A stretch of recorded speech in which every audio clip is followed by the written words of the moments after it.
Chapter 3,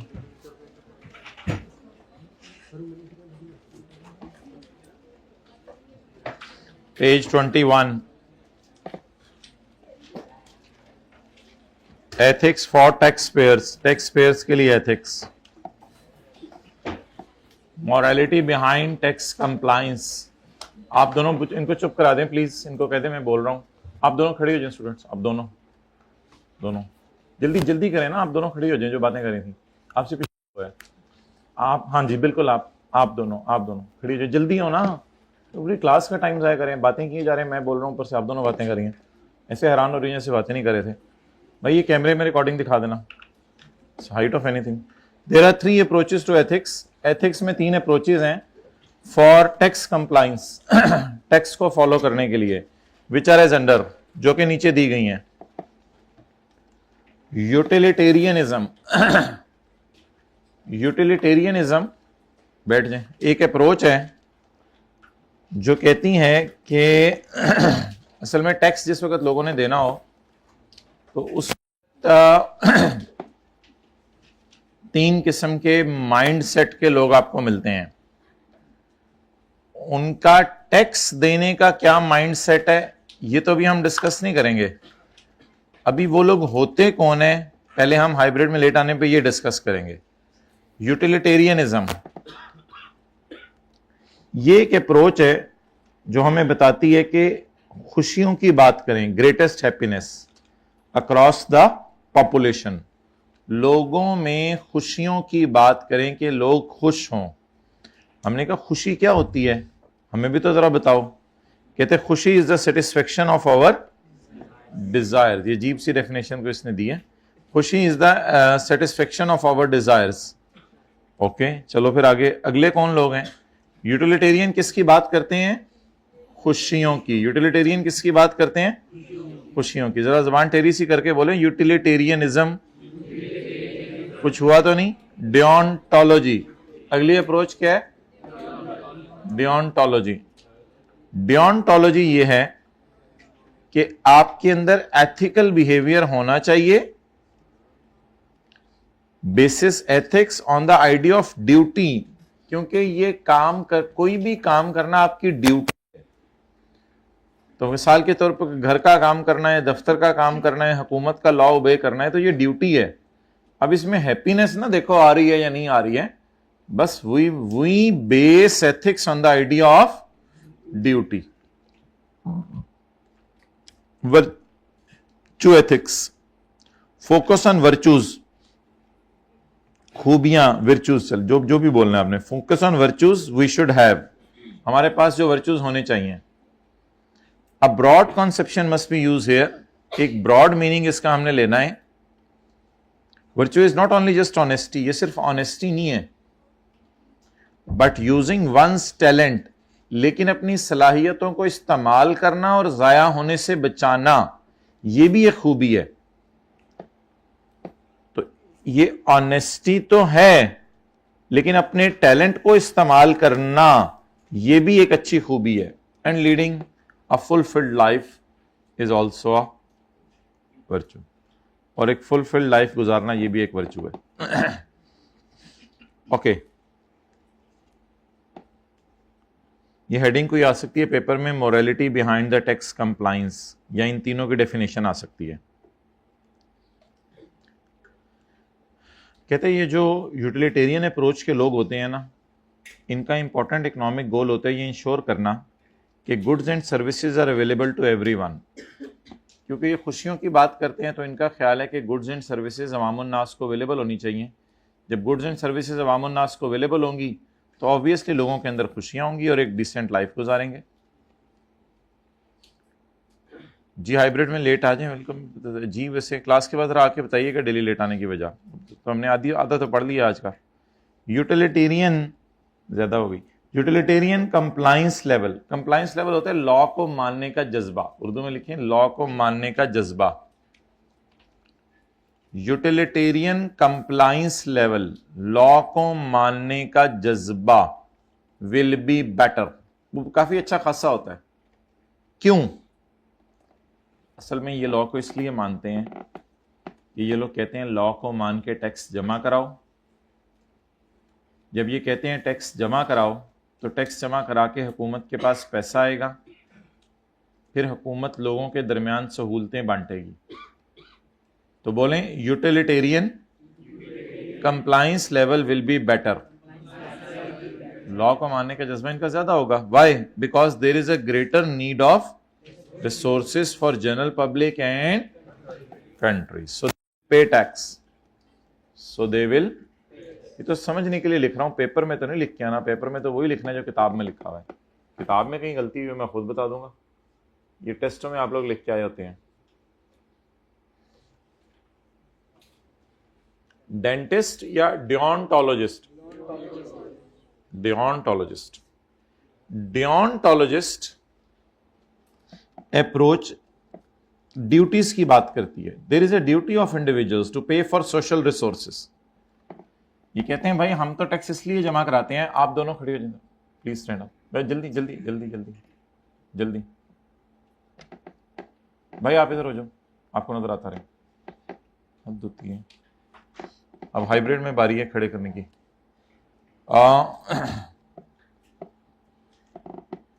there is a duty of individuals, ये individuals की duty है to pay for social resources, कि वो सोशल रिसोर्सेस के लिए पे करें प्रोवाइडेड बाय गवर्नमेंट। यार इसलिए सड़कें हैं, बिजली इस्तेमाल कर रहे हैं हुकूमत की जो रोड्स के ऊपर लगी हुई हैं, पार्क से इस्तेमाल कर रहे हैं, इसलिए ये लोग भी टैक्स देने को खुशी से तैयार हैं क्योंकि इनकी ड्यूटी है। The one who use a public hospital, the one who use a public road. रोडें हमारे अंकल ने तो नहीं बनाई हुई, रोडें तो रोडें कहते हैं ना आप लोग, रोडें तो हुकूमत ने बनाई हुई हैं, तो शुड पे फॉर इट, इसके लिए हमें पे करना चाहिए। ठीक है, अगर आइंदा पूरे सेशन में आपस में बातें नहीं करनी तो बैठ जाए।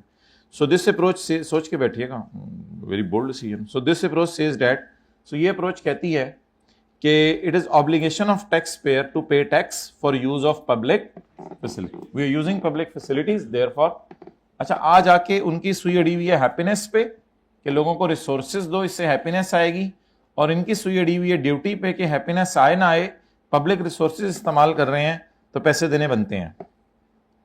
Virtue ethics says that one should use one's talents to full. इसकी सुई टैलेंट पड़ी हुई है, कहते हैं आप अपने टैलेंट से इस्तेमाल करें, लेकिन कहते हैं एक बात याद रखिएगा, टैलेंट इस्तेमाल करने पे जो इनकम आए उस इनकम पे जो टैक्स रेट रखना वो जरा कम रखना, क्योंकि अगर आपने टैलेंट इस्तेमाल करने पे जो इनकम आई उसका ज्यादा हिस्सा हुकूमत घर ले गई तो टैलेंट इस्तेमाल करने वाला भी सोचेगा कि मैं टैलेंट हुकूमत के लिए शायद इस्तेमाल कर रहा हूं, मेरी जात को फायदा नहीं हो रहा। बातें जरा गौर से समझनी है, आसान आसान है। हाइब्रिड में आखिरी में बातें आपस में हो भी रही हैं कि ये आसान आसान बातें हैं। Financial incentives, financial incentives encourage people to use talents। कोई बंदा अपने टैलेंट कर्तव्य इसलिए दिखाता है, बंदर को लाके कर्तव्य इसलिए दिखाता है कि उसको पता है उसके पीछे फाइनेंशियल इंसेंटिव है। तो फाइनेंशियल इंसेंटिव्स यानी पैसे, फाइनेंशियल इंसेंटिव पैसे encourage people to use their talents. लेकिन एक बात याद रखना, but very high tax rate reduce those. लेकिन अगर आप लोगों ने टैक्स रेट बढ़ा दिए तो वो इंसेंटिव यानी पैसे जो बचेंगे घर लेके जाने के लिए वो बड़े कम हो जाएंगे। ये कहते हैं जरा ध्यान रखना, टैक्स रेट टैलेंटेड लोगों के लिए कम रखना।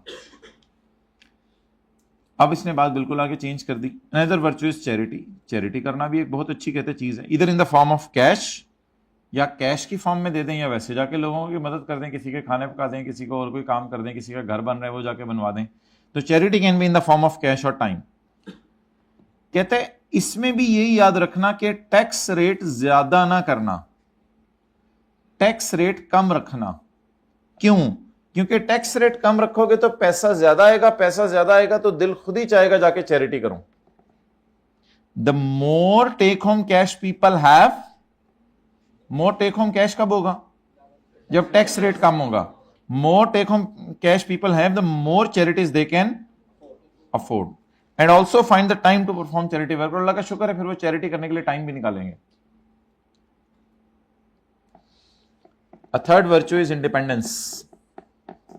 भाई ये अगर जिंदगी का आप असूल बना लेना तो खुदा के लिए कभी किसी की जेब पे आपकी नजर नहीं जाएगी और कभी किसी दोस्त से कुछ जिंदगी में मांगेंगे नहीं। It is good to live on money. तो इसमें एक इंडिपेंडेंस में सबसे बड़ी चीज है कि अपने पैसे पे जिंदा रहना है।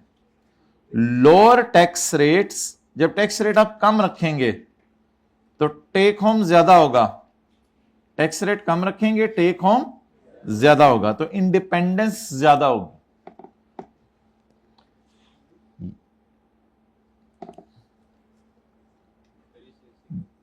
भाई एसी का जरा टेम्परेचर 25 पे कर दें। जो लोग यूटिलिटेरियन अप्रोच को फॉलो कर रहे हैं उनका गोल ये है कि गुड्स एंड सर्विसेज लोगों को अवेलेबल हों। यूटिलिटेरियन का लॉ को मानने का जज्बा बहुत ज़्यादा, इधर अटेंटिव रहें।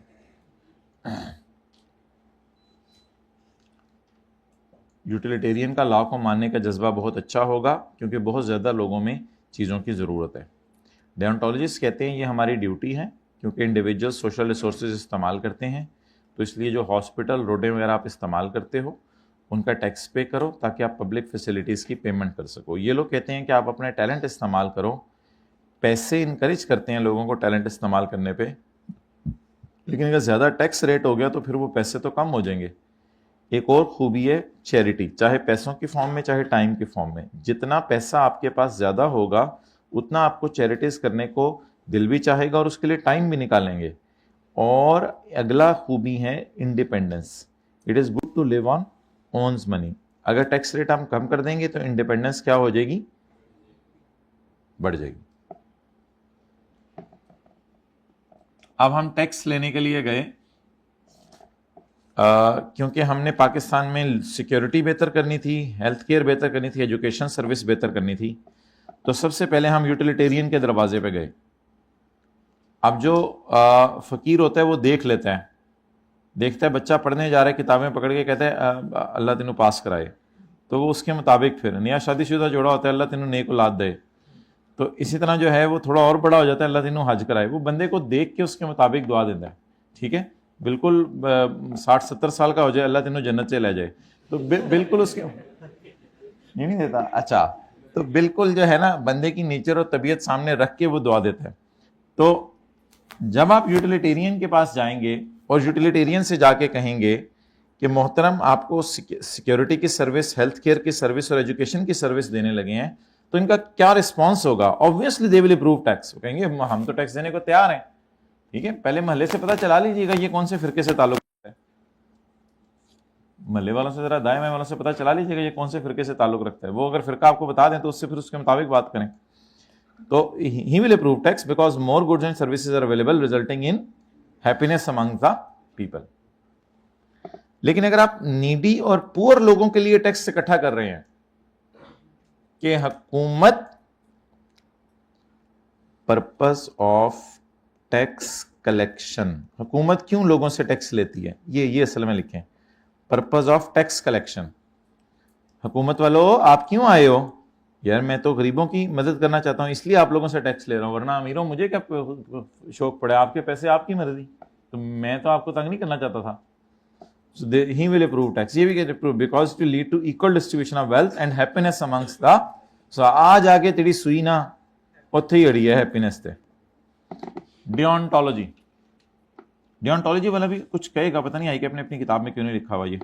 अच्छा, हुकूमत वाले आए टैक्स लेने के लिए, भाई क्यों आए हैं? यार गरीबों की मदद करनी है। Obviously I will approve tax because it is our duty to care for poor. ये तो तेरी सुई जाके ड्यूटी ते अड़ी है, तो ठीक है। ये अम्मा जी का बड़ा बेटा था, ये यूटिलिटेरियन फिरके में चला गया था।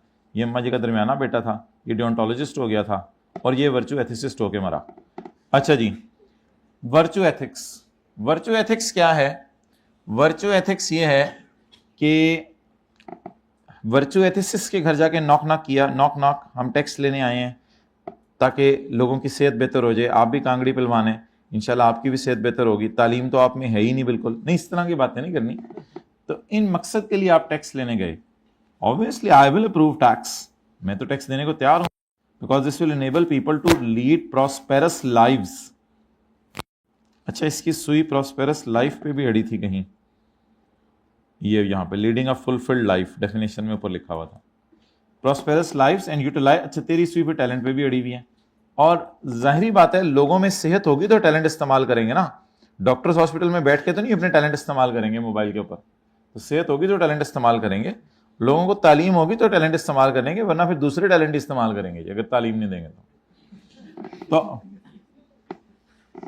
वो नहीं बताने।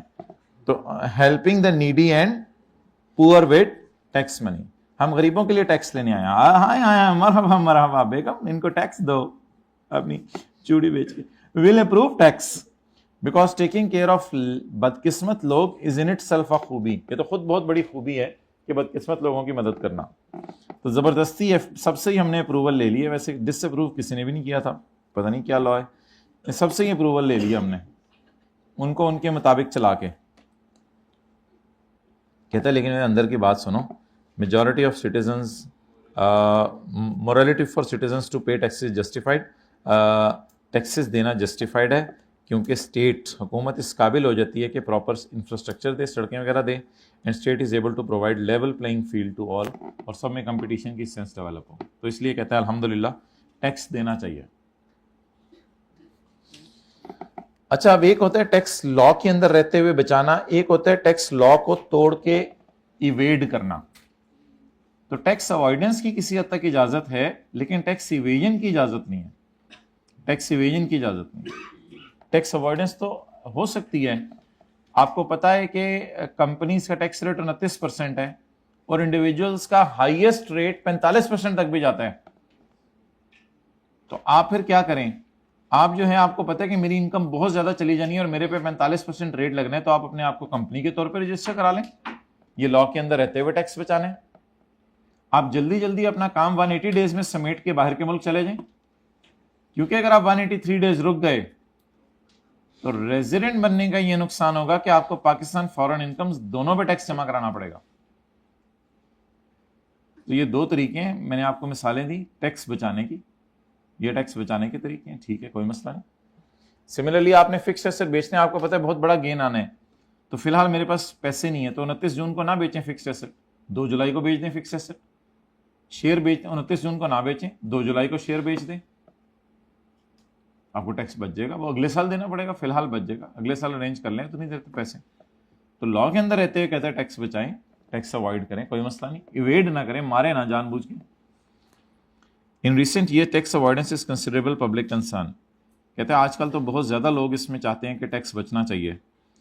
It is a compliance with law, कहते हैं अल्हम्दुलिल्लाह ये कंप्लाइंस है लॉ से। मैं ये नहीं कहता कि ये लॉ को ब्रेक कर रहे हैं ये लोग। दो एग्रेसिव और अब्यूसिव अवॉइडेंस, तो इवेजन की तरफ ही ले जाएंगे ना फिर। दो एग्रेसिव और abusive avoidance as oppose to simple tax planning. Tax planning कर लो, इसने मुकाबला लगाया ना, एज अपोज का मतलब होता है वर्सेस। एग्रेसिव या अब्यूसिव अवॉइडेंस का मुकाबला करो सिंपल टैक्स प्लानिंग से, तो टैक्स प्लानिंग अलाउड है। अब्यूसिव अवॉइडेंस तो इवेजन की तरफ ले जाएगी आपको, which seek to comply with the letter of law. Tax planning law की थीम को पकड़ती है और लॉ की थीम को पकड़ के बिल्कुल कोई गलती नहीं करती। लेटर ऑफ लॉ का मतलब होता है लॉ की थीम, जो लॉ मेकर चाह रहे। टैक्स इवेजन क्या है? When someone acts against the law. बहरहाल भाई, tax evasion is an illegal practice when individuals, UPS and companies unlawfully avoid the payment of tax. In tax evasion, they pay intentionally conceals the true state of affairs of tax authorities. It is punishable under the law. Example, income छुपाना, income किसी और head में डाल देना, और income किसी और head में डालने से गलत हो जाता है ना। आप प्रॉपर्टी में डाल देंगे तो रिपेयर अलाउंस माइनस होगा, अदर सोर्स में डाल देंगे तो पूरी रिपेयर माइनस होगी, अदर हेड में डालने से चीजें बदल जाती हैं। Claiming excess deductions, claiming wrong tax credits, ये सारा का सारा इवेजन है। लेकिन अवॉइडेंस क्या है? It is a legal use of law, one's own advantage to reduce the amount of tax, जाहिर बात है। It is up to taxpayer whether his business is started as a partnership or a company। ये तो आपकी अपनी मर्जी है, जैसे मर्जी बिजनेस खोलें, इसमें कौन सा आप लॉ अवॉइड कर रहे हैं। In case of partnership tax rates is lower than that of company. Partnership के केस में tax rate is lower than that of company. असल में ये अब वैसे ऐसा नहीं है, लेकिन अगर पार्टनरशिप कमा रही है 10-12 लाख तो फिर तो ठीक है ना, फिर 10-12 लाख में मेरे ख्याल से पता नहीं, आप देख लें 5-10% रेट था। लेकिन अगर आप 15-20 लाख कमाएं तो रेट 20-25% तक चला गया था, लेकिन अब कंपनी है तो 29 है।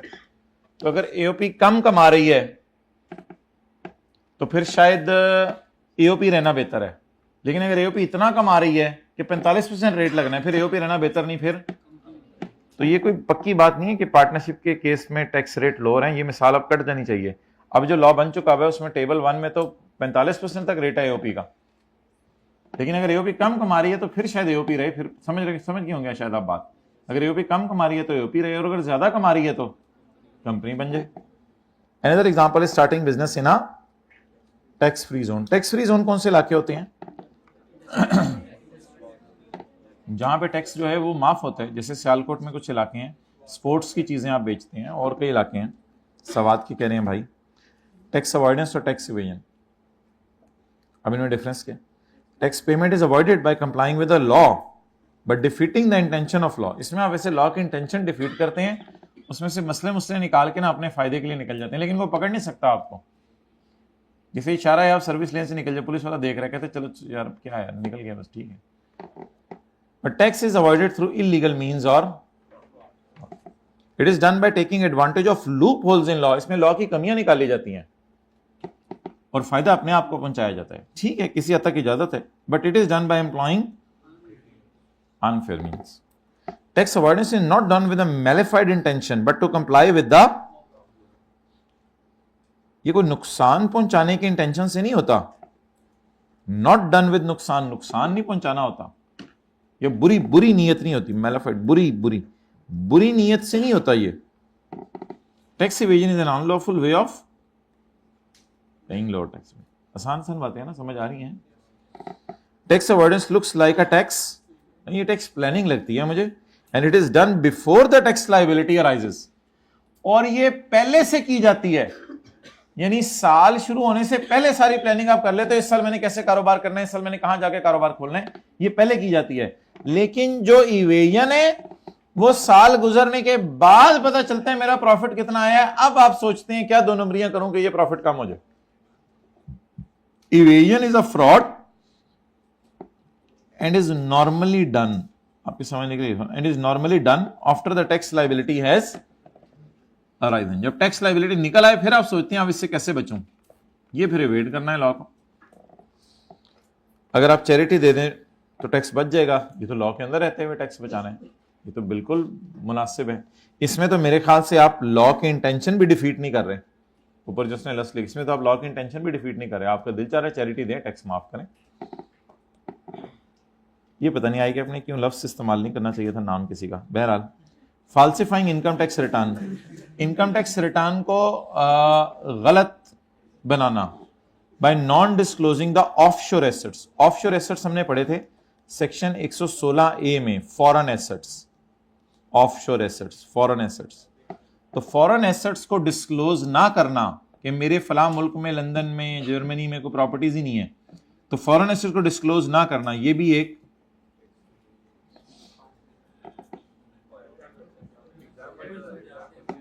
एग्जाम्पल्स नीचे 3 आ रही हैं। Mister A is in the business of selling shoes. A जूते बेच रहे हैं, उसकी सेल है 20 मिलियन, वो सारे पैसे लॉकर में रख लेते हैं ताकि टैक्स वालों से छुपा ले। ये क्या बात हुई? ये तो 2 नंबरी है फिर। It is tax evasion and he cannot buy any asset from this money unless he declare this income। असल में अब इस पैसे से अगर वो गाड़ी खरीद लेगा 20 मिलियन की, इस पैसे से वो घर खरीद लेगा, इस पैसे से वो कोई हेलीकॉप्टर खरीद लेगा, तो फिर इस सूरत के अंदर उसको ये बताना पड़ेगा ना ये पैसे कहां से आए। नेक्स्ट, मिस्टर बी ने 50 मिलियन कमाया है, उसने डिक्लेयर किसको करते हैं पैसे? एफबीआर को। He declared only that income which is verifiable from the bank। FBR को सिर्फ कौन सी इनकम बताइए? हाइब्रिड में second row, sight of anything. ये क्लास सोने के लिए नहीं है जी। वैसे दाएं बाएं वालों को भी कुछ कोई वो नहीं होता कि however he declared only that income। कोई नहीं सो जाए, दाएं बाएं वाले कह रहे हैं सो जा, खेल फ्यूचर से अपने। however he declared only that income which is verifiable from the bank। 50 कमाया है, बताया सिर्फ वो है जो बैंक में आया है। जो कस्टमर कैश में दे जाते थे वो तो किसी को पता नहीं चलता था, वो तो अल्लाह जाने। तो रिमेनिंग अमाउंट इज हिडन, बाकी अमाउंट इसने छुपा लिया और किसी सेपरेट अकाउंट में डाल दिया है, चौकीदार के अकाउंट में, किसी के अकाउंट में डाल के चुप करके इसने साइड पे लगा दिया। आप बताइए इट इज प्लानिंग और इवेजन? इवेजन। देख के बताया, देखे बगैर बताया? अल्हम्दुलिल्लाह देखे बगैर बताया। ओके, अंडर स्टेटमेंट, इनकम को कम दिखाना भी एक ऑफेंस है। मिस्टर सी ने 50 मिलियन कमाया है, उसने 37 मिलियन के खर्चे रिकॉर्ड किए हैं लॉ के अंदर रहते हुए ताकि उसकी इनकम कम हो जाए। अवॉइडेंस है विच इज लीगली परमिसेबल।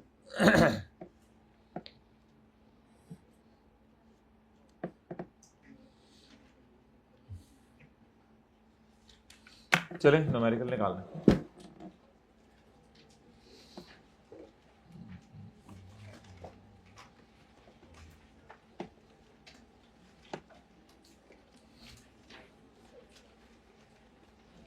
पढ़ लिया था या नहीं पढ़ा था? पढ़ लिया था। आज मुझे कोई याद करा दे, 4-5 बजे ही आपको मैं न्यूमेरिकल ढूंढ के बता दूंगा। अच्छा ऑनलाइन वालों, ये ऐसा करो 5 मिनट वीडियो पॉज करके ना 10 मिनट ये न्यूमेरिकल पढ़ लो। इनको तो मैंने मैसेज करा दिया था पढ़ने का, आप लोग भी 10 मिनट पढ़ लें। Mohammad Askar owns an restaurant taking the name is pharmaceutical products manufacture कर रहे हैं।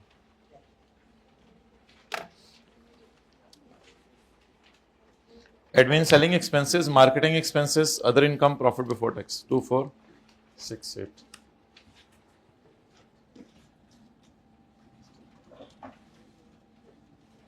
जी भाई प्रॉफिट कितना है भाई? हाथ खड़े कर दें, पार्ट बी कल अटेंड कर लिया था, जरा हाथ खड़े कर दें सारे। वेल डन, शुक्रिया। किसने आज करना है? इससे तो ना करें ना। टेस्ट की डिस्कशन कितने लोगों ने अटेंड कर ली थी? Well done.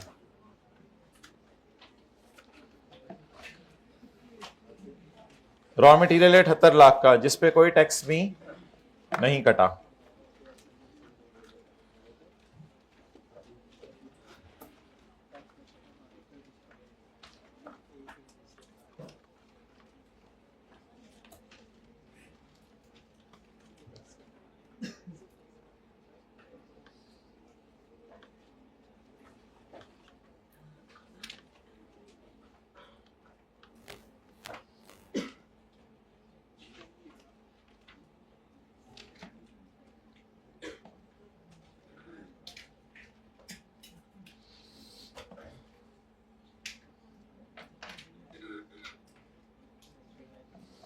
वर्किंग नंबर 2 करेंगे हम।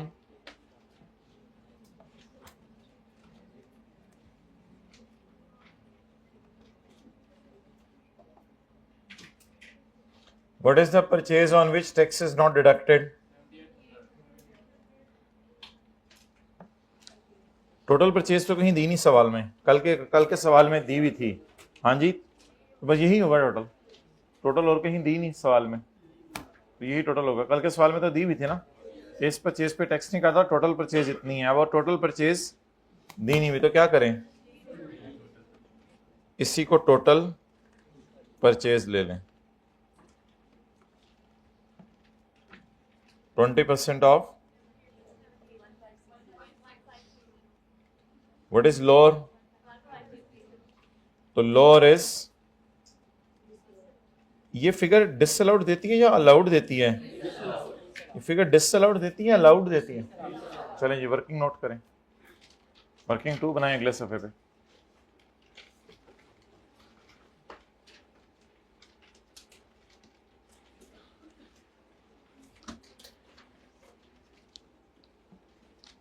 चलें जी आगे।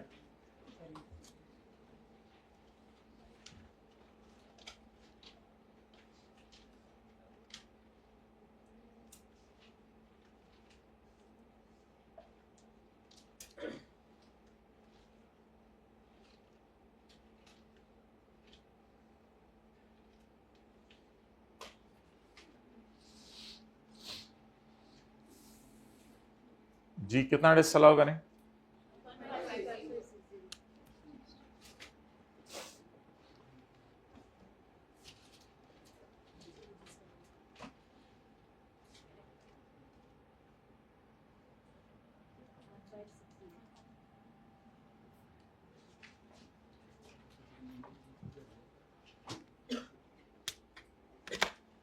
हाइब्रिड में नोट नहीं हो रहा है, 1-2 रोज में मैं देख रहा हूं। ओके, चलें आगे।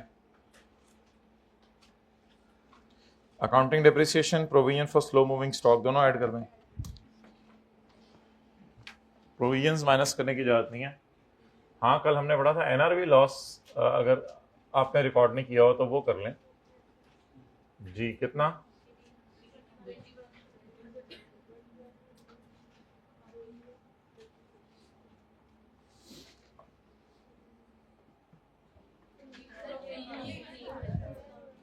जब मैं उधर से तब बताना था ना, जब मम्मी किचन से आ जाए तब वो ये लाना था, खुद जाके फिर ले आए, खुद आके कर देते सही। जब उधर था तब बोला नहीं, अजीब वैसे।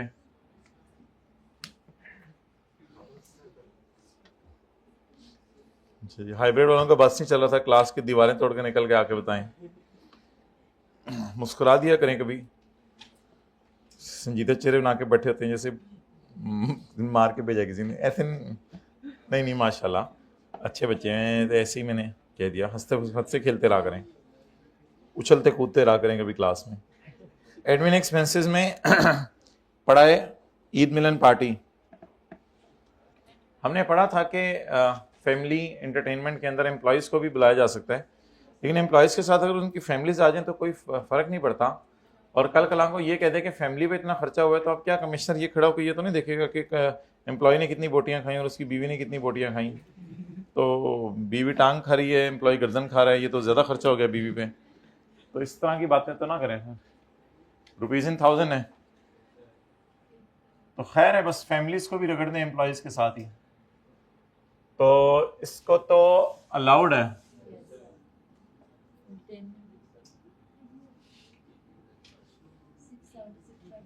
जी बिल्कुल, आप लिखाइएगा, मैंने नहीं लिखना। ईद मिलन 0 माइनस हो चुका है, दोबारा माइनस कर दें ना करें। या इतनी लंबी कहानी सुनाई है, पढ़ लेते हैं तेरे कहने पे। 12,35,000 पेनल्टी पे की है कस्टमर को, तो बस अलाउड है। ये तो गवर्नमेंट को पे करें तो नॉट अलाउड है ना। कहानी तो पढ़ लेना यार, उसकी इतने महीने से कहानी बनाई है उसने। फॉर जुर्माना under a contract for sale of vaccine, laboratory test in house हुए हैं, उसकी इन्वेस्टिगेशन में पता चला है कि उसमें बहुत ज़्यादा इंप्योरिटीज़ थी जो एक्सेप्टेबल लेवल से भी ज़्यादा निकल गई थी, इस वजह से जुर्माना देना पड़ा है। ये जुर्माना नॉट अलाउड है या अलाउड है? अलाउड है। डैमेजेस टू कस्टमर माइनस हो चुके हैं, दोबारा माइनस कर दें।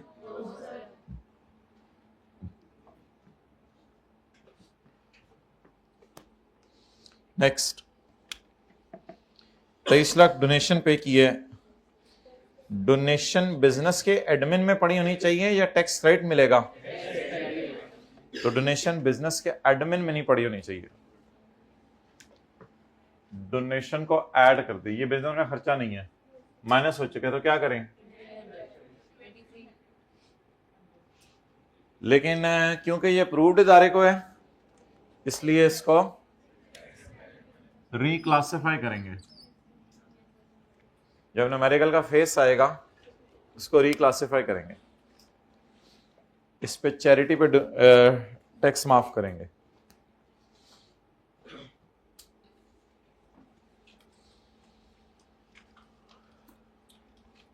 अच्छा माजरत भाई, वो टेस्ट 8 का सोल्यूशन दोबारा आपसे कल शेयर हुआ है?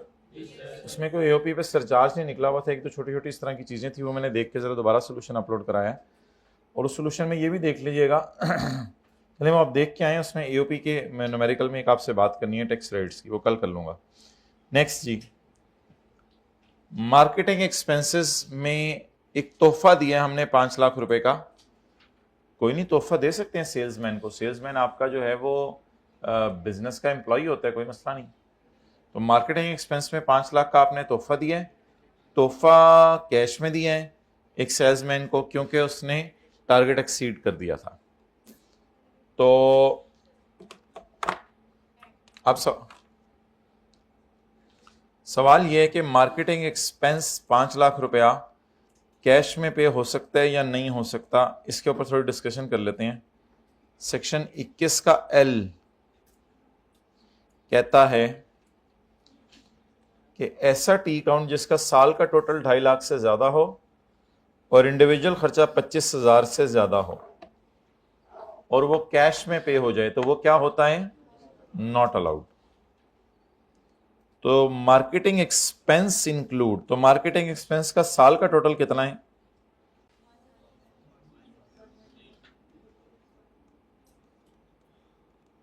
ये जरा तसल्ली से समझना है। 19, तो ये 2.5 लाख से ज्यादा है, ये 2.5 लाख से, और इसमें जो इंडिविजुअल पेमेंट है वो 25,000 से और किस में पे हो गई है? डेट्स वाई ये अलाउ है या डिसअलाउ है? डिसअलाउ। तो ये नोट कर लें, ये डिसअलाउ है। वो मैं उसकी तरफ आने लगा हूं। मार्केटिंग एक्सपेंसेस वैसे तो अलाउ होते हैं, लेकिन एक पॉइंट और है, उसकी तरफ मैं आने लगा हूं मैं, सबर।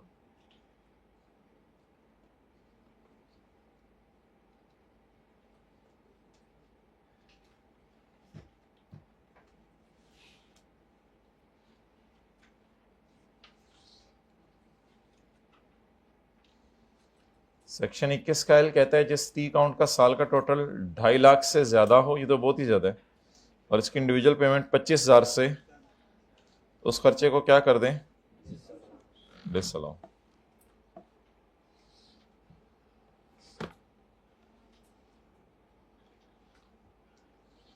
ओके,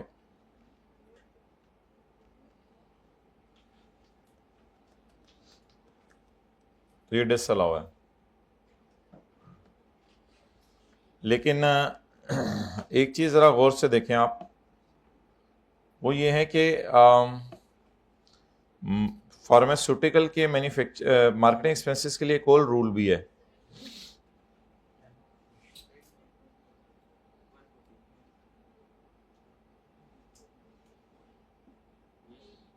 पेज 140, पेज 140 कहता है मार्केटिंग एक्सपेंसेस को एडवर्टाइजमेंट भी कहते हैं।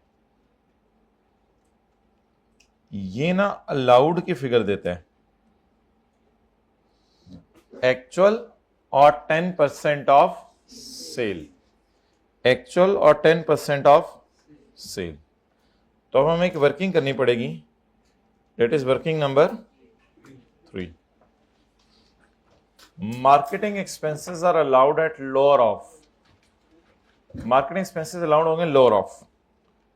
Can you tell me the actual?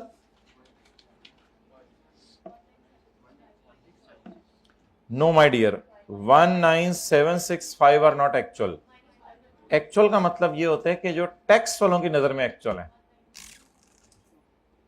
Actual का मतलब ये नहीं होता कि जो आपका खर्चा हुआ है, एक्चुअल का मतलब ये होता है कि जो टैक्स वालों की नजर में एक्चुअल खर्चा है वो तो डेड है, बाकी खर्चा। जैसे गाड़ी आपने खरीदी 80 लाख की, तो अब टैक्स वाले तो उसको 75 लाख कॉस्ट मानेंगे, आप जो मर्जी करते रहे। तो आप लाख चीखते रहे, चिल्लाते रहे, मेरा 19,76,000 का खर्चा है, वो कहेंगे बल्कि 1 करोड़ 97 लाख का खर्चा है। आप लाख चीखते रहे, वो कहेंगे नहीं 5 लाख इसमें आपका खर्चा ही नहीं है। तो प्लीज ये थोड़ा सा जरा ध्यान रखिएगा पेपर में कि एक्चुअल खर्चे यहां वो लेने हैं जो कि टैक्स वालों की नजर में एक्चुअल खर्चे हैं, ना कि जो अकाउंटिंग वालों की नजर में एक्चुअल खर्चे हैं। एक्चुअल खर्चे टैक्स वालों की नजर में, ये जरा ध्यान रखिएगा। अगर लिखना हुआ तो बेशक अभी मैं लिखवा रहा हूं, वहीं लिख लीजिएगा। पेज 140 पे क्यों जा रहे हैं, यहीं लिख लीजिएगा, टैक्स वालों की नजर में जो एक्चुअल है। अच्छा, टोटल कितना है वैसे? 19 माइनस 500 जी, 19,265 और 10% ऑफ सेल। सेल बिजनेस के ऊपर पड़ी हुई है 324, ये सेल सेल सेल देख लें सारे सेल, 324,850 जी। What is the answer?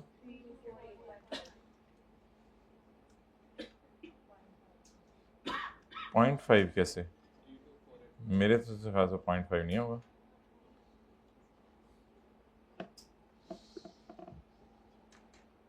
No, what is allowed? 19।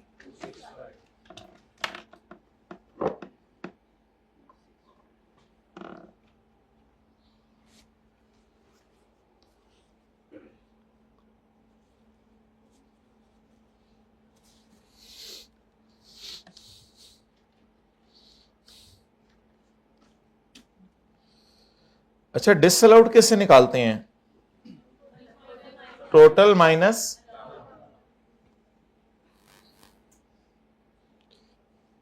असल में जब प्रॉफिट से चल रहे होते हैं ना, तो रूल ये होता है कि डिसअलाउड को ऐड बैक करना है। जब प्रॉफिट से चल रहे होते हैं तो रूल ये होता है कि डिसअलाउड को ऐड बैक करना है। तो डिसअलाउड को ऐड करना है, तो what is total? Total is as per question, total is as per tax rules नहीं, उसमें से डिसअलाउ करना है ना, तो टोटल तो काउंटिंग वालों का होगा। What is total? What is allowed? So what is remaining? तो परचेज, अल्लाह का शुक्र है, ऑलरेडी डिसअलाउड वर्किंग में निकल आई थी, लेकिन वर्किंग 3 का ये डिलेमा है कि ये मार्केटिंग एक्सपेंसेस मुझे कौन से दे रहे हैं अनलकीली? अलाउड। तो मैं ऐसा करता हूं, टोटल पकड़ता हूं सवाल से और माइनस कर देता हूं अलाउड, क्योंकि मुझे कौन से चाहिए? डिसअलाउड। और अलाउड मैंने निकालने हैं वर्किंग 3 में, और टोटल क्वेश्चन में गिवन है।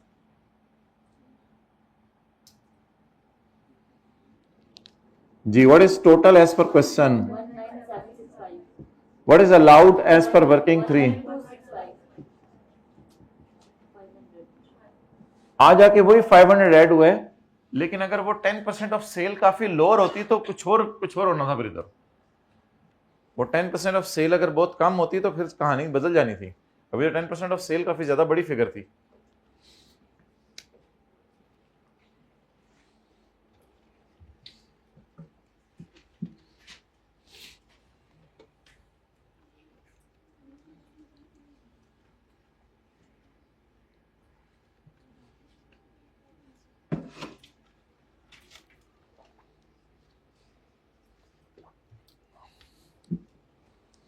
Okay,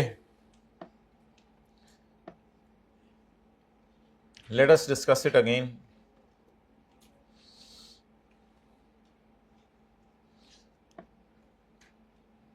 अगर किसी टी अकाउंट का साल का टोटल 2.5 लाख से ज्यादा हो और इंडिविजुअल पेमेंट 25,000 से ज्यादा हो तो वो डिसअलाउ हो जाती है। लेकिन इस पे एक और लॉ की प्रोविजन भी लगती है, वरना तो मैं डिसअलाउ से 5 लाख को करके ऐड करके चला जाता, बस फिर सवाल खत्म हो जाना था। लेकिन ये मार्केटिंग एक्सपेंस है और ऊपर कंपनी कौन सी है, यहां से मिला के पता चला। ये प्रोविजन उन लोगों के लिए है, any expenditure in respect of sale promotion exceeding 10% of sale paid by pharmaceutical traders, नहीं सिर्फ फार्मास्यूटिकल। अब करना क्या है माय डियर पेपर में करना यह है कि हमने असल में ये वाला फॉर्मूला लगाना है, advertisement allowed is lower of. अब actual advertisement is not 19765, actual advertisement हमेशा यहां कौन सी लेनी है? टैक्स वालों की नजर में what is actual advertisement? Because इसके जेन्युइन चेक से पेमेंट्स हुई हैं, बाकी तो कैश से पेमेंट हुई है, ये एक्चुअल है, या 10% ऑफ सेल। और अगर ये 10% ऑफ सेल 32,000 की बजाय 15,000 आ जाता तो फिर लोअर 19,000 होता या 15,000 होता? फिर 15,000 वहां लेके जाते। लेकिन फिलहाल वो अच्छी खासी हाई फिगर है, तो इसलिए बस what is total input, what is total 19765, what is allowed? लेकिन इस फॉर्मेट में मुझे चाहिए क्या होता है जब प्रॉफिट से चलो तो disallowed is equal to total minus allowed.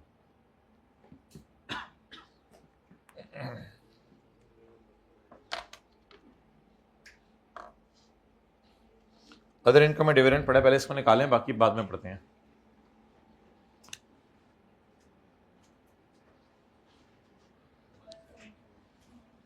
174। इसको रिक्लासिफाई भी करना है।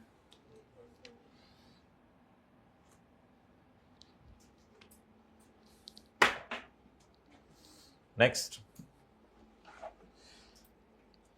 ये अमाउंट नेट है after deduction of income tax at the rate of 15% and ज़कात 30,000। इसमें कितने अमाउंट्स माइनस हुई हुई हैं?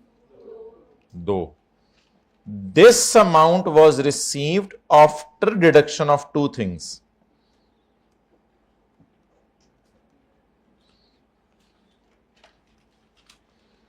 Net dividend is equal to gross minus 15% of tax on gross minus zakat. What is net dividend?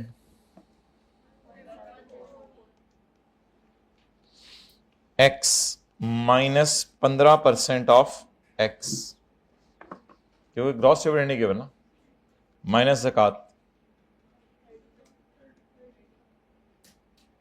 So what is X? What is this?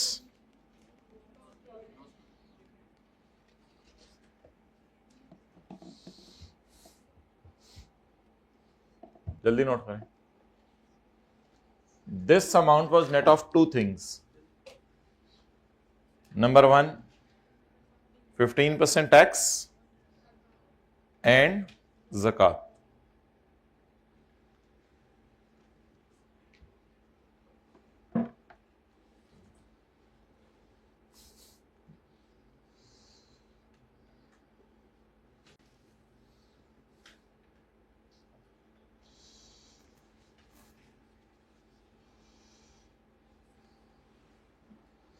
Okay, फिलहाल तो अब इसको देखेंगे, फेस पे लेके जाएंगे जब लेके जाना हुआ, फिलहाल छोड़े। आगे गेन ऑफ 6,60,000। जब फेडरल गवर्नमेंट 60% शेयर खरीद ले तो ये सिक्योरिटी बन गई या ये प्राइवेट कंपनी के शेयर्स बन गए?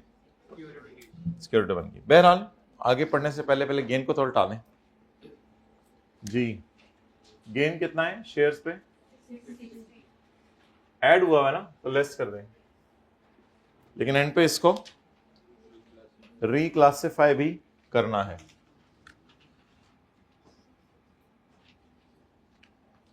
फेस के ऊपर जाके इसको रिक्लासिफाई करना है।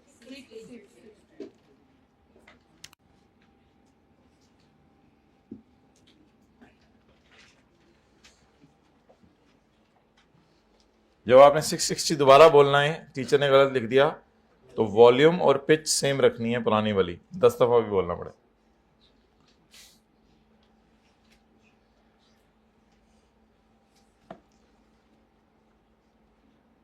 ये सिक्योरिटीज के गेन में जाएगा क्योंकि ये फेडरल गवर्नमेंट ने शेयर खरीदे हैं, तो ये पब्लिक कंपनी है। एक सेकेंड हैंड प्लांट आपने फ्रांस से मंगवाया 25 लाख रुपए का। शुक्र है इसकी पेमेंट को खर्चों में नहीं डाला, वरना कल की तरह इसकी पेमेंट भी उल्टानी पड़नी थी। तो फर्दर इंफॉर्मेशन है, यानी एडमिन सेलिंग में पड़ी नहीं हुई। देखें ये पेमेंट एडमिन सेलिंग में पड़ी नहीं हुई, अदर इंफॉर्मेशन है ना, ये तो नहीं लिखा हुआ एडमिन एक्सपेंस इंक्लूड एक्सपेंस, तो इसका मतलब है ये अल्लाह का शुक्र है खर्चों में नहीं गई हुई। A second hand plant was imported from France at a cost of 2500। ये 2500 की कॉस्ट पर मंगवाया है, मौके पे टैक्स दिया था। अच्छा, टैक्स के साथ ना लिखा हो ना तो ये इनकम टैक्स होता है। रिफंडेबल नॉन रिफंडेबल अलग बहस है, अभी तो मैं टैक्स का नाम बता रहा हूं। ये टैक्स क्या है? और भाई कस्टम ड्यूटी नॉन रिफंडेबल होती है, बाकी सारे टैक्सेस के साथ ना लिखा हो तो रिफंडेबल होता है। रिफंड का मतलब है एंड पे इसका टैक्स रेट दे देंगे हम।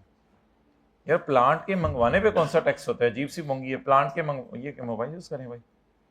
प्लांट के मंगवाने पे कौन सा टैक्स होता है?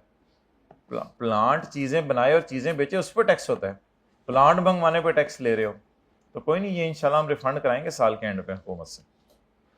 हाँ, अगर प्लांट के मंगवाने पे कस्टम ड्यूटी पे करें, उसको मैंने कहा था एसेट की कॉस्ट में डाल दें। अब बताएं इस 2500 में ये 150 पड़ा हुआ है या नहीं पड़ा हुआ? नहीं पड़ा हुआ, बस ये कटा है, उसने ये लिखा है। अगर लिखा होता कि with holding tax of 150 included in 2500, तो फिर कल की तरह मैं माइनस करता, जिस तरह सेल्स टैक्स उसमें पड़ा हुआ था। तो ये पड़ा हुआ है, या अल्लाह का शुक्र है आज अलग है, तो आज फिर अब इसको डाल लें या इग्नोर कर दें। लेकिन न्यूमेरिकल के एंड पर इसको जरा टिक कर लें या जो मर्जी कर लें, याद रखिएगा न्यूमेरिकल के एंड पे इसको माइनस करना है। ये टैक्स ऑलरेडी आपका हुकूमत के खजाने में पहुंच चुका है, इसी को पहुंची हुई सरकार कहते हैं, पहले ही पहुंची हुई है। तो ये 1.5 लाख पहले ही हुकूमत के खजाने में पहुंचा हुआ है। नहीं फील हो रहा तो फील करा देता हूं। विद होल्डिंग टैक्स वाज कटा, इंपोर्ट स्टेज पे टैक्स कटा होगा, वो इंपोर्ट स्टेज पर हुकूमत के बंदों नहीं काटा होगा ना, तो अपने पास रखा हुआ है। और लॉजिकल सी बात है, प्लांट खरीदने पे कौन सा टैक्स होता है? प्लांट खरीदने पे तो कोई टैक्स नहीं होता। हाँ, प्लांट से चीजें बनाएं और बना के बेचें, उस पर टैक्स होता है। इनकम कमाने पे टैक्स होता है, चीजें खरीदने पे तो टैक्स नहीं होता।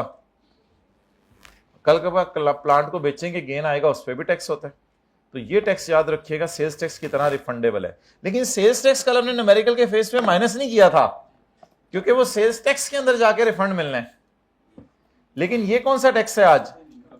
ये न्यूमेरिकल के फेस पे जाके इंशाल्लाह माइनस करेंगे। लेकिन इसको ऐसा कि कॉस्ट में ना डालें, निकाल दें, निकालना भी नहीं, क्योंकि पड़ा नहीं हुआ। बातें ज्यादा तो नहीं होंगी। मेरा पहला सवाल, 2500 में 150 ऐड करूं? क्यों नहीं ऐड करना? रिफंडेबल है। फिर 150 का क्या करूं? न्यूमेरिकल के फेस पे एंड पे माइनस कर दें। Plant was installed in the month of September 2001। Plant बहर उससे कोई फर्क नहीं पड़ता, सितंबर में इंस्टॉल हुआ, डेप्रिसिएशन पूरे साल की होगी। ये लाइन ऐसी थी, कोई फायदा नहीं इसका। असल में हमारा 2002 साल है ना, तो सितंबर 2001 हमारा साल ही बनता है। ये सितंबर 1 जुलाई 2001 से हमारा साल शुरू हो चुका हुआ है ना। हमने इंस्टॉलेशन, ओए होए, इंस्टॉलेशन एडमिन में डाल दी है और कुछ नहीं डाला। क्या डाल दिए? इंस्टॉलेशन एडमिन में डाल दिए। अच्छा जी, वर्किंग नंबर 5, प्लांट की कॉस्ट कितनी थी? 2500। सबर 2500। बाकी एक गलती हुई है, उसको सही कर लेते हैं। वो ये गलती हुई है कि इंस्टॉलेशन को खर्चों में डाल दिया। खर्चों में जानी चाहिए या एसेट में जानी चाहिए? तो क्या करें? खर्चों में पड़ी हुई है तो इसे उल्टा दें,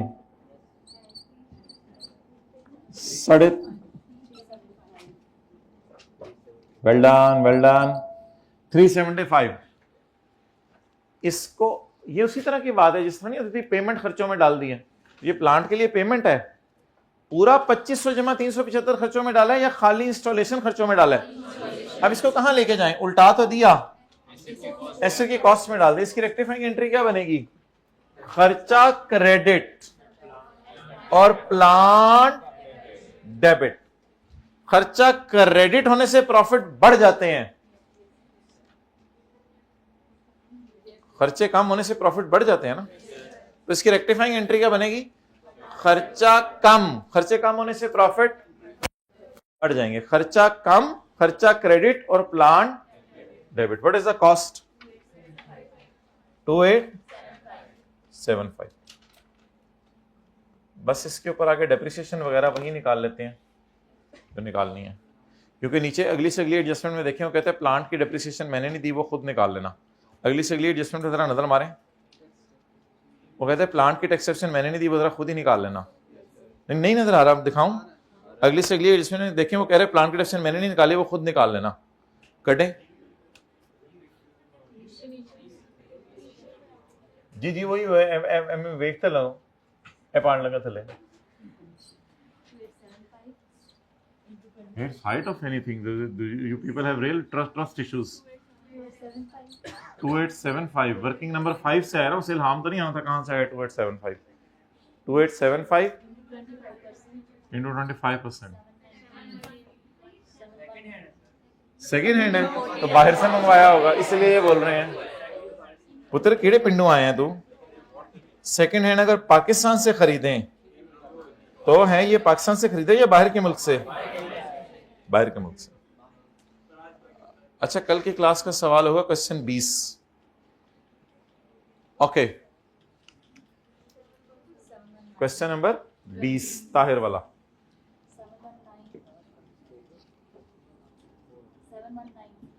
719 मैं कोशिश करूंगा याद रहा, होमवर्क में डाल दूंगा। टैक्स डिप्रिसिएशन 2875 माइनस 719, बिल्डिंग के लिए 10, कंप्यूटर के लिए 30, बाकी सब के लिए 323।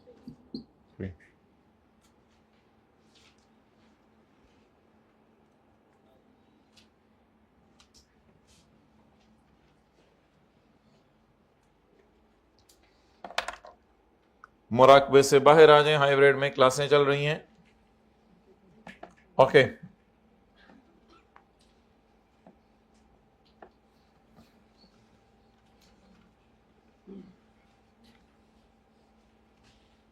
प्री कमेंसमेंट एक्सपेंडिचर 34 लाख रुपए का हुआ है।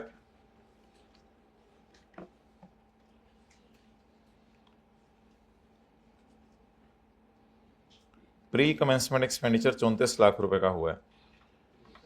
इसको तो 20% करके माइनस करना ना। प्री कमेंसमेंट एक्सपेंडिचर 34 लाख का हुआ है। ओए, P&L में डाल दिया पिछले साल। P&L में कब डाल दिया? असल में हमारा ईयर है ना 31 दिसंबर 2000, ये है हमारा ईयर एंड, ये है असल में। तो माजरत, वो मैंने 1 सितंबर आपके सामने बोला था, फिर स्टिल वो हमारा साल ही था। वो बता देता हूं आपको कैसे। तो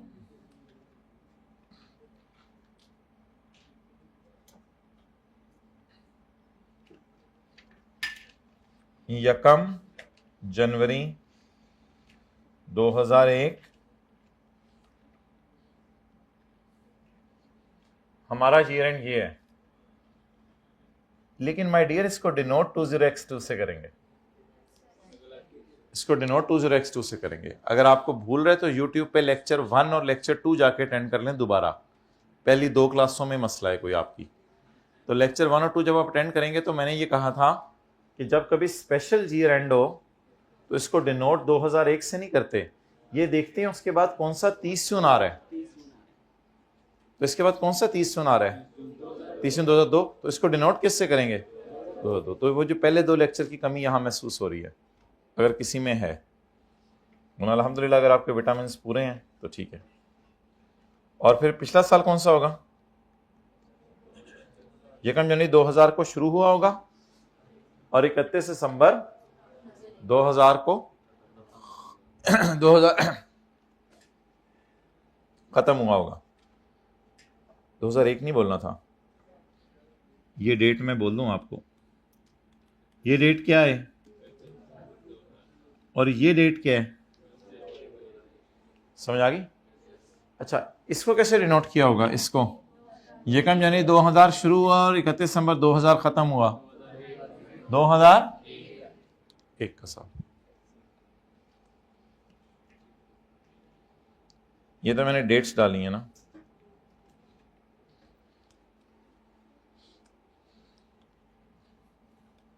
तो पहले वाले साल की डेट्स ऊपर डाल देते हैं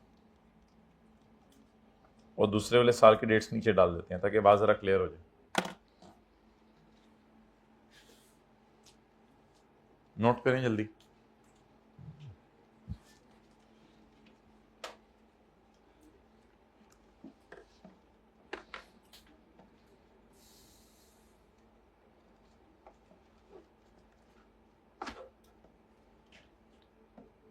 चलें जी।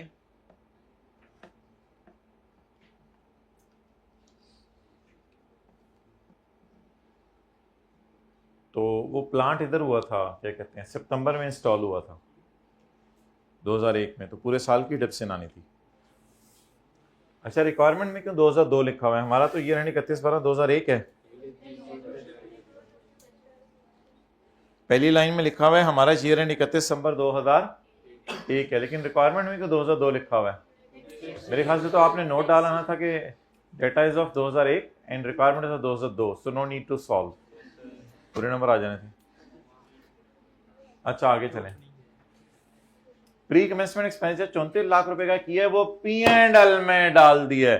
क्या प्री कमेंसमेंट एक्सपेंडिचर P&L में जाना चाहिए या 20% P&L में जाना चाहिए?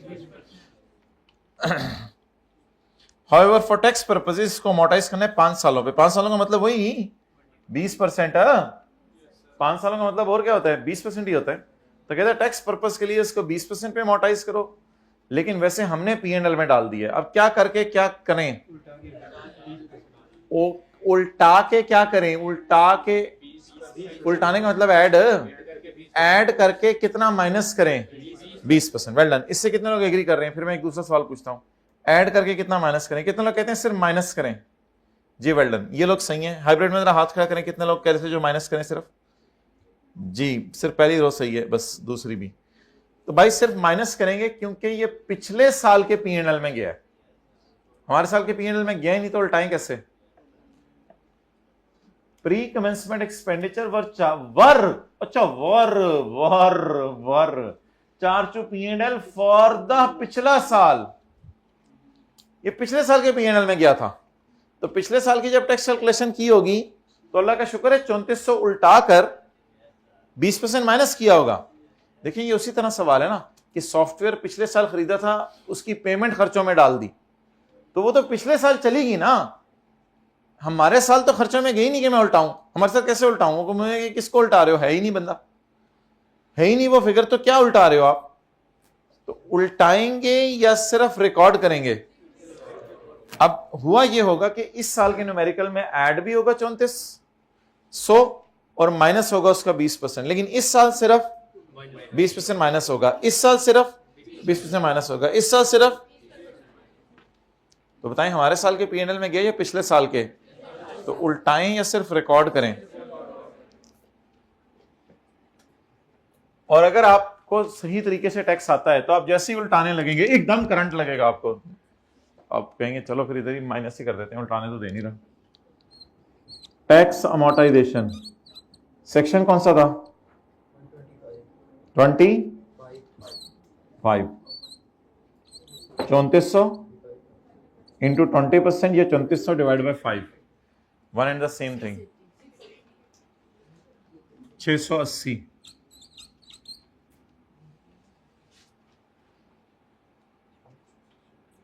Okay Guddu, sorry.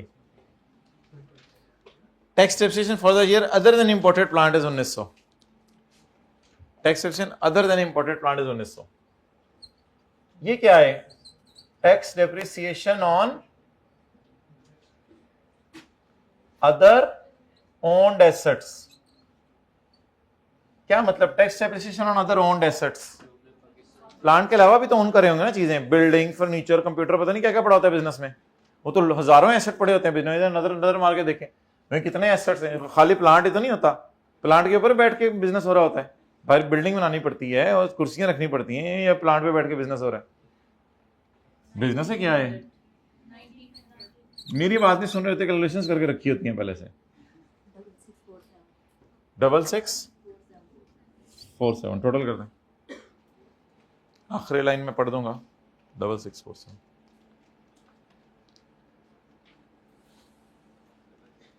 जी 6647 बहुत आते रहेंगे, थोड़ी थोड़ी देर तक नताए जाते रहेंगे। जी 6647 जी। और जी बिल्कुल 66 और जी, और कुछ और हो जाए कुछ? जी 6647 जी, और जी 6647।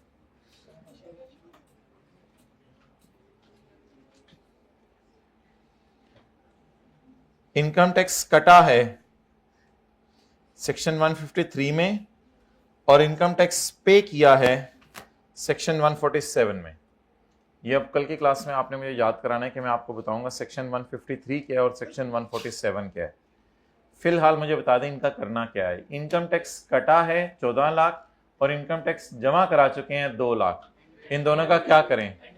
एंड पे जाके क्या कर दें? माइनस। और आई आपको ये दोनों सेक्शंस के नंबर नहीं लिखने चाहिए क्योंकि ये दोनों सेक्शंस आपके सिलेबस में नहीं है, लेकिन अल्लाह का शुक्र है कुछ समझाए बगैर आपको फिर भी बात समझ आ गई थी कि ये जो टैक्स कट चुका है हमारा और जो टैक्स ऑलरेडी हम पे कर चुके हैं इसको न्यूमेरिकल के एंड पे क्या करना है, लेकिन उल्टाएं भी तो सही ना, एक दफा एंड पे माइनस तो बाद में करेंगे, इसको उल्टाएं भी सही। उल्टाएंगे तब जब इसके साथ लिखा होगा ये खर्चों में पा है, पा है नहीं पा है, तो फिर क्या करें, बस एंड पे उल्टा के माइनस करें या बस माइनस कर दें, माइनस। कुछ लोग इतना बड़ा जुल्म करते हैं कि उनको उल्टा के मारना पड़ता है, तो कुछ को सामने से ही मारना पड़ता है। अच्छा जी, न्यूमेरिकल का फेस, इनकम फ्रॉम बिजनेस, हेडिंगें डाल दीजिएगा खुद ही। अब मैं हेडिंग नहीं डालता तो आप लोग भी हेडिंग डाले बगैर शुरू कर देते हैं। 6647 इनकम फ्रॉम, नहीं डोनेशन नहीं, अभी इनकम फ्रॉम डिविडेंड तरतीब से चले, और इनकम फ्रॉम कैपिटल गेन,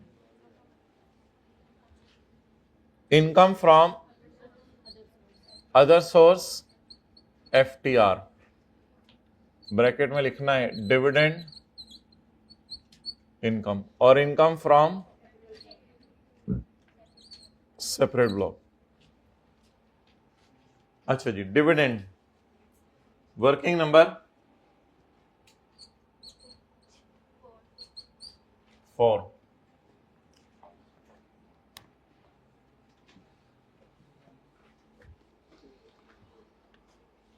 जी भाई कितना है डिविडेंड,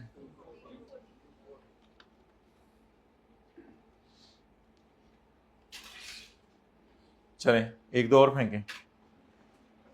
240 डिविडेंड इनकम ग्रॉस,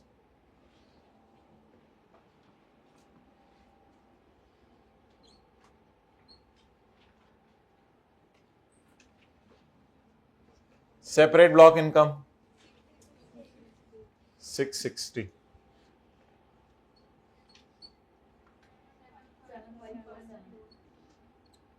7547। कोई इनकम ऐसी जिस पे अलग रेट लगना हो, FTR और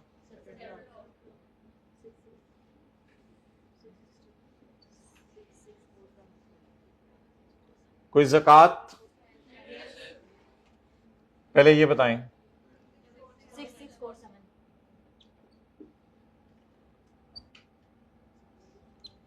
कभी आप असकर के घर के बाहर से गुजरे हो तो आवाज आ रही हो एजुकेशन एक्सपेंसेस ऑफ चिल्ड्रन, नहीं शादी नहीं हुई, कैसे आपको पता है जी। ज़कात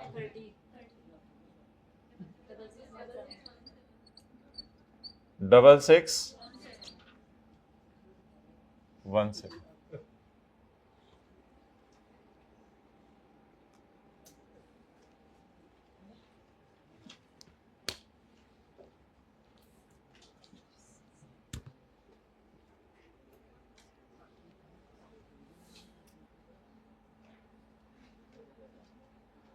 जी नोट हो रहे साथ साथ, हाइब्रिड में नोट हो रहे तो ऐसे कर दें, नहीं नोट हो रहे तो ऐसे कर दें,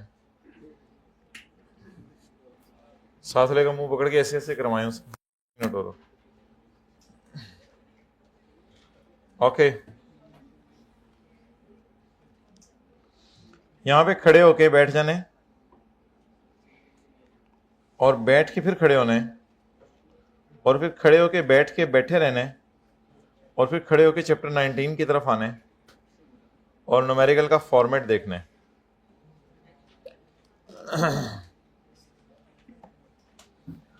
अभी हम ग्रॉस टैक्स लायबिलिटी निकालेंगे। सरचार्ज तो नहीं है क्योंकि 6 मिलियन है, 10 मिलियन से ज्यादा नहीं है, सरचार्ज नहीं है।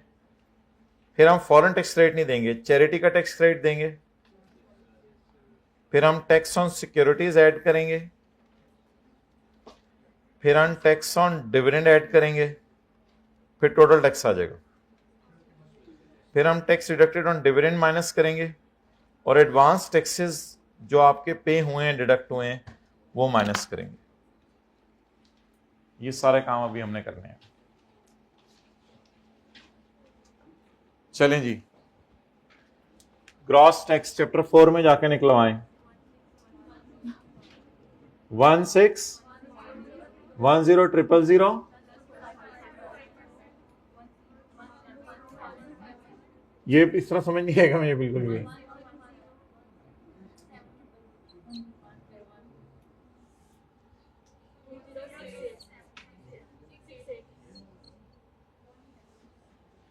चलें जी, आंखें खोल के क्लास लेनी होती है, ये सबसे बड़ा चैलेंज है आजकल के माशरे का। अच्छा भाई, आप फॉरेन टैक्स रेट माइनस, तरतीब तो याद है ना आपको, फॉरेन टैक्स माइनस करें या चैरिटी वाला?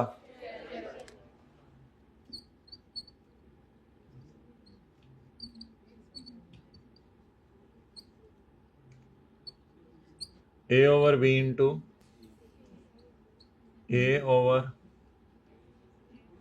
B into C is lower of, donation कितनी है? 2300।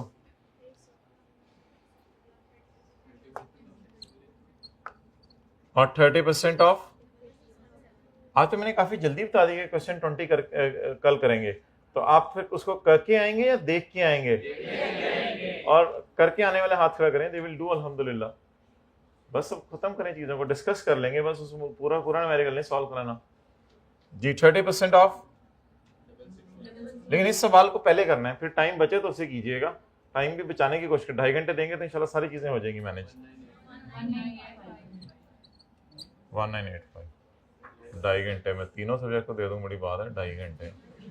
अगर अभी भी आप नहीं कर रहे तो it's up to you no, फिर कंपनी जिम्मेदार नहीं है, कंपनी तो 2.5 घंटे पढ़ने वाले की जिम्मेदारी नहीं ले रही, तो कंपनी ने आपकी जिम्मेदारी कहां से लेनी है? 620।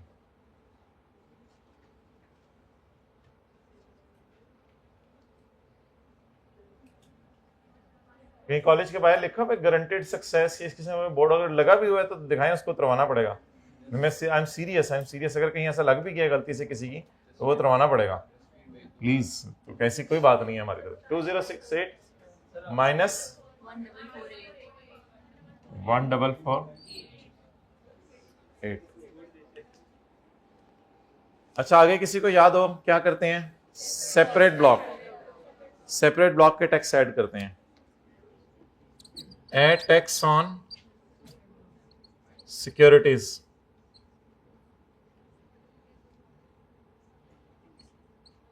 सिक्योरिटी की इनकम कितनी है? 660।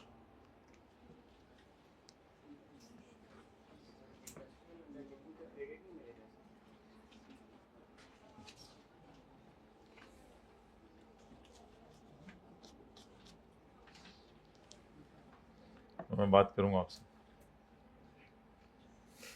कर लो, बता दूंगा कल ही को पूछो, ठीक है? अच्छा जी, मोबाइल हाइब्रिड में पहली रो में इसको फेंक दें, इसको मोबाइल को दीवार पे जोर से मारें प्लीज, खुदा के लिए जल्दी करें, दूर जरा, अपने दूर से दूर एक्सेस, दूर, इतना दूर के भूल जाएं लेके जाते हुए। अच्छा, सिक्योरिटीज,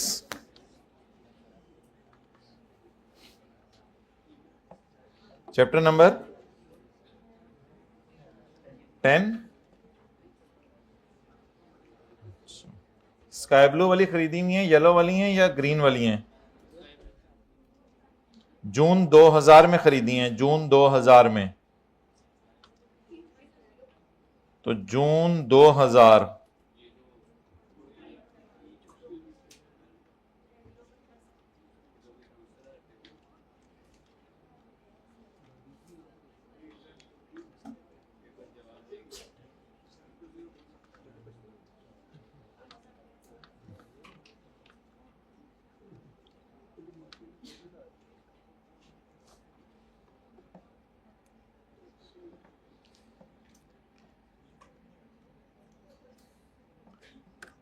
असल में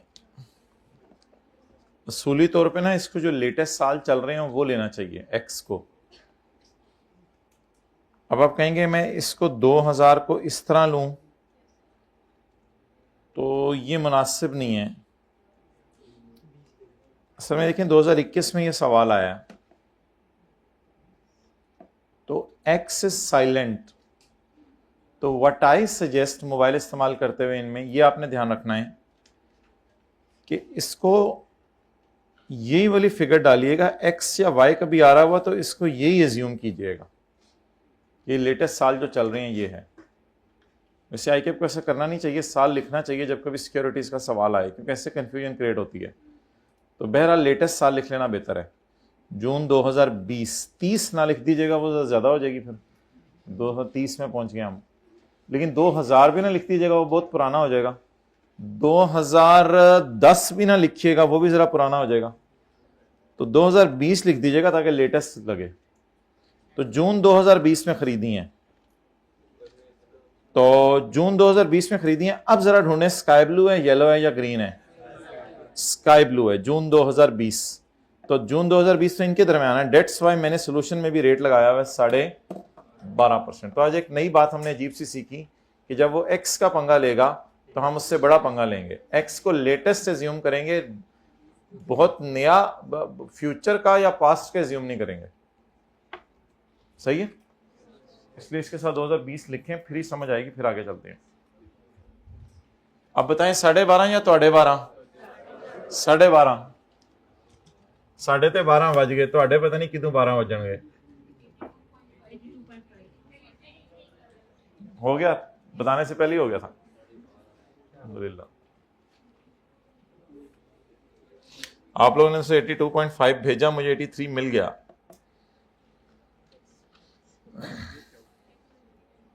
अच्छा जी, नेक्स्ट तरतीब याद रखें न्यूमेरिकल की, चैप्टर 19 वाली। एड, टैक्स ऑन, थोड़ी दीवार तोड़ के मैं अंदर जा सकता तो कैमरे का और अच्छा व्यू आपको नजर आता। एड का ADD भी नजर आता। Add tax on 240 36 1567। अब आप माइनस कर दें tax on dividend. Separate block minus करने लगे, मैं और ज्यादा बैठ जाऊंगा नीचे, कंपनी बैठ गई। टैक्स ऑन डिविडेंड 36, 3 और माइनस करने हैं। Tax on plant, tax under section 153, tax under section 147, ये 3 और माइनस करने हैं। अच्छा जी, टैक्स ऑन प्लांट, प्लांट पे टैक्स कितना, उसको मैंने टिक किया हुआ था ताकि याद रख लूं। और ये आप लोगों ने कहा था ये इनकी वजह कल बतानी है। 1400 और 200।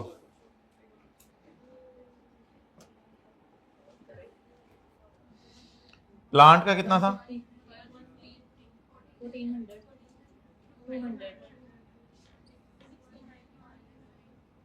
60। टोन जरा सेम रखें, लिखें, बोले 219 नेगेटिव।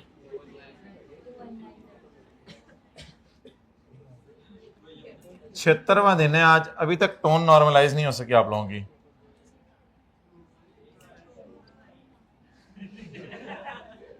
कंप्यूटर नहीं बनना। रिफंडेबल, रिफंडेबल टू गवर्नमेंट, हुकूमत को जाके दें 219। Refundable by government, by government, ठीक है। ये रिफंड हो जाता है, ये डेड नहीं होता, ये तो हमने ही टैक्स ज्यादा दिए हुए थे।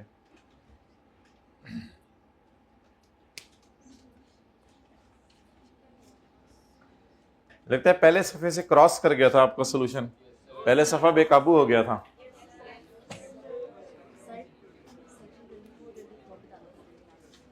क्या बताना है उसका? 22 तो डेप्रिसिएशन क्या है, 24 इंटेंजिबल। अच्छा अच्छा, नहीं वो अभी रहने दें, फिलहाल रहने दें जी। हाँ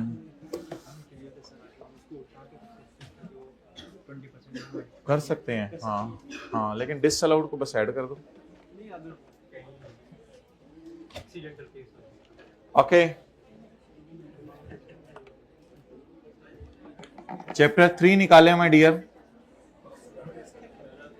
चैप्टर 3 कड्डो वापिस किताबां, जिन्हां ने अंदर पा लिया किताबां कड लो।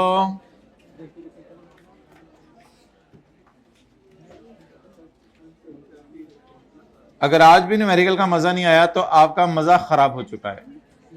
ये आपकी जबान का मसला है, इसमें हमारा कंपनी का मसला कोई नहीं है। ओके, पेज नंबर 22,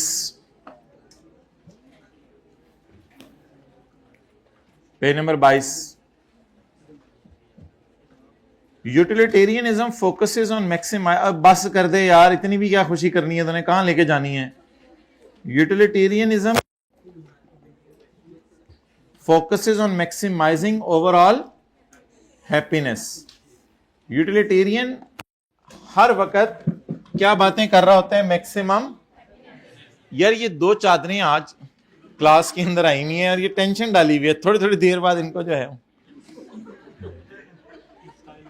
अच्छा, यूटिलिटेरियन निज्म, ये पूरा इज्म बन चुका हुआ है। Utilitarianism focuses on maximising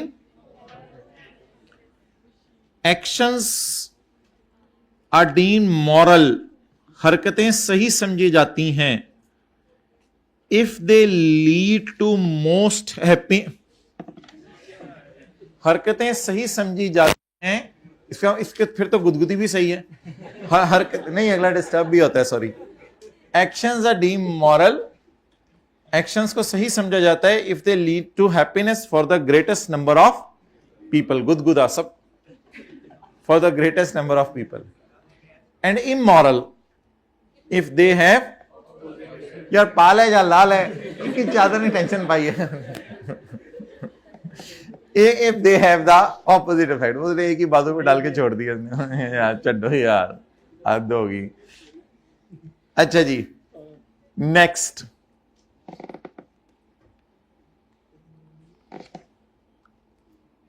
tax avoid करना to keep money in private sector, यानी हमारे पास ही पैसे रहेंगे ना, गवर्नमेंट के पास नहीं जाएंगे, उसको उठाओ। टैक्स अवॉइड करना to keep money in private sector. भाई ये समझना पड़ेगी, ये पैरा समझना पड़ेगा, जरा अटेंटिव हो जाए। टैक्स अवॉइड करना to keep money in private sector may not worry utilitarians. टैक्स का बचाना इनको कोई नापसंद नहीं है, लेकिन एक एतराज इनको है। ये कहते हैं कि टैक्स के बचाने में एक मसला होता है कि अमीर लोग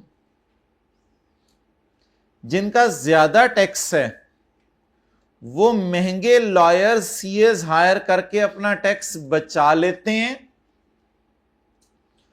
और गरीब लोग अपना टैक्स बचा नहीं पाते। इसकी वजह से अमीरों को जो खुशी मिलती है वो एक खुशी का लेवल है, उनको खुशी मिलती है, और गरीबों को इस पर गम होता है।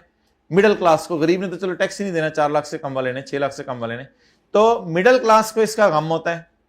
अब एक पलड़े में मिडिल क्लास का गम डाला जाए, क्योंकि मिडिल क्लास पाकिस्तान में ज्यादा है, एक पलड़े में मिडिल क्लास का गम डाला जाए और दूसरे पलड़े, फिलॉसफी की क्लास पता नहीं शुरू हो गई है, एक पलड़े में मिडिल क्लास का गम डाला जाए और दूसरे पलड़े में अमीरों की खुशी डाली जाए, तो वो गमों वाला पलड़ा नीचे झुक जाएगा और मेरी हैप्पीनेस फारग हो जाएगी, जिस हैप्पीनेस का मैं सुबह से लगा हूं। तो इस वजह से कभी कभी ये कहते हैं अवॉइड ना भी करो तो बेहतर है।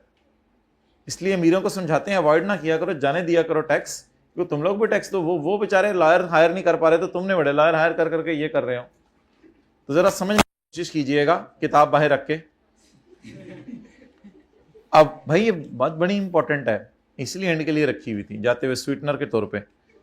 Avoiding taxes to keep money in private sector may not worry utilitarian. वैसे तो ये यूटिलिटेरियन वरी नहीं होते, कहते हैं टैक्स बचा लो, लेकिन बट उल्टी बात भी कर दी।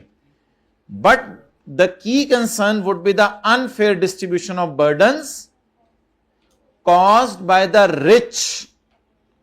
Rich कैसे imbalance create करते हैं? By avoiding the tax, using smart and slim lawyers.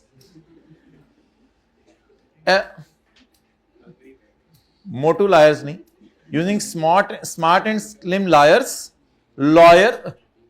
smart and slim lawyers, decreasing happiness among those with the lower income group के आगे एक प्लस लिख लें, because they cannot hire smart lawyers, because they cannot hire smart lawyers.